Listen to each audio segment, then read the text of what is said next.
Before we get into today's chat, I want to share a little resource that we've just released. As you might know, in our checkout episodes, I ask our e-commerce guests, do you have a book or a podcast that you recommend our listeners get into? Well, I've taken all of those book recommendations, and there's over 100 of them, plus the stories that go behind them, and put them into their own book called The Book Recommendations of E-Commerce Experts. Yeah, I know, it's totally original.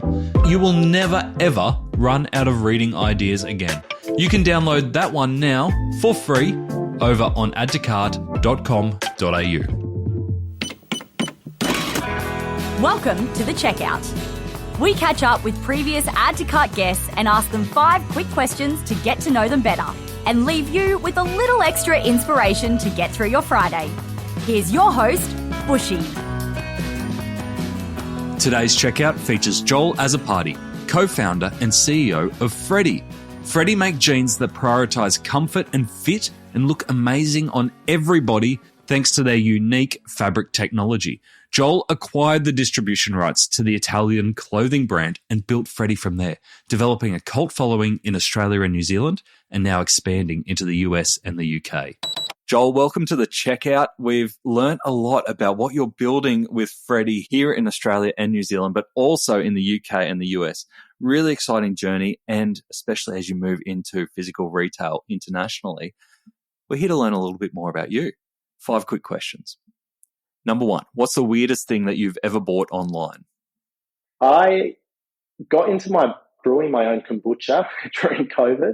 So some weird things I purchased online were pH strips and a carton of dirty, empty glass bottles. Did it last long? It did. I maybe a good 6 months or so. I think I need to try and get back into it again. I do a neighbourhood trade. My neighbour over the back of us does the kombucha brewing, and we have limes and mint, and we just trade over the back fence. It's a great system. Yeah, amazing. That's great. Number 2, who is your favourite retailer? At the moment, it's Bunnings. I think I'm there every weekend, so I've definitely got to say Bunnings. New house or repairing a house or just? Yeah, just renovated. So, yeah, there's always something to do. So, yeah. And, I mean, who doesn't love Bunnings? Dangerous, right? Dangerous. A lot of those little $100 invoices add up to a lot over a month. That's exactly right. Number 3, which e-commerce practice do you wish was history? Buying multiple sizes in the same product to try on with the intention of returning the one that doesn't fit. I think it's bad for the environment, it's time consuming, and it's costly to the merchant and the customer. So I think there's got to be a better way to use technology to know what your size is. Is it still a significant problem for Freddy? Yeah, to a large degree, and it's something we've always had to address, and we're constantly optimizing. Thankfully, yeah, we're definitely seeing our return rates come down as a result of the things that we've implemented, and by having our real-time kind of live chat and a strong customer service team, we're able to kind of really identify and educate our customers who are new to the brand there and then. Can you recommend a book or a podcast that our listeners should immediately get into? 2 books that I love and that I was able to really relate to are The Ride of a Lifetime by Robert Iger, who's the CEO of Disney, and the other one's got to be Shoe Dog by Phil Knight, who's the founder of Nike.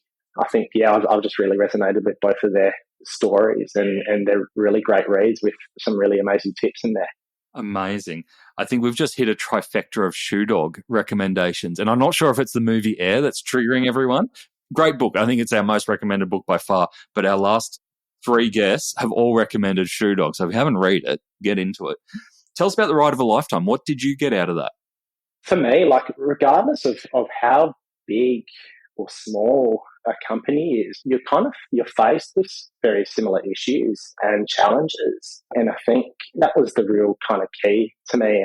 And I think Robert Iger has kind of been on a massive journey with Disney throughout his career, and he's able to use that experience to make really confident decisions, and it's been able to prove the success of Disney over the last 15 years or so, where he's been at the top, and they're just thriving as a result. And I think he's got his own little personal tips and experiences that he's learned along the ways. And for me, yeah, it just really resonated with what we're doing at the moment as well. Great. And I love that because obviously you've got heritage there and, 1970 founded brand.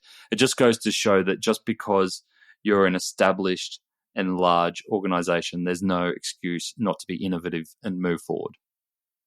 Yeah, definitely. You constantly need to reinvent yourself or acquire other businesses or reinvent your proposition. And I think that's something that Freddy's been really great from the beginning, because Freddy started off making ballet shoes and in the dance industry really, really early on, and then it evolved and saw the opportunities within activewear and kind of really ride that wave of kind of dance throughout the 80s and 90s and became a really strong activewear brand up until now. And I think that's the credit to Carlo Freddy, who founded the brand.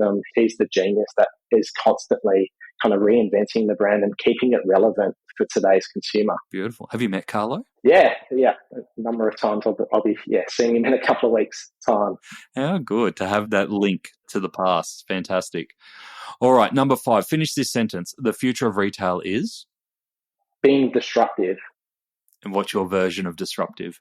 It's doing things completely different. It's especially when it comes to physical retail. I think the old model is dead, particularly with so many direct-to-consumer brands that are thriving online. There's got to be a better way to bring that to the real world without having to pay crazy rents that landlords and shopping malls are demanding. I think consumers want a different retail experience and they want to discover different brands in real life, and there's only so many Zara's and H&M's and shopping malls that you can go into which are basically exactly the same at the moment. So it's definitely been disruptive in that environment.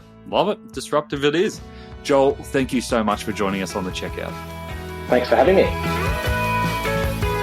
To hear more from Joel, jump back into episode 322, where Joel shares the secrets to Freddy's customer happiness. He also tells us the best way to organise a distribution model and the winning formula for influencer marketing. Thanks for listening, and until next time, keep adding to cart.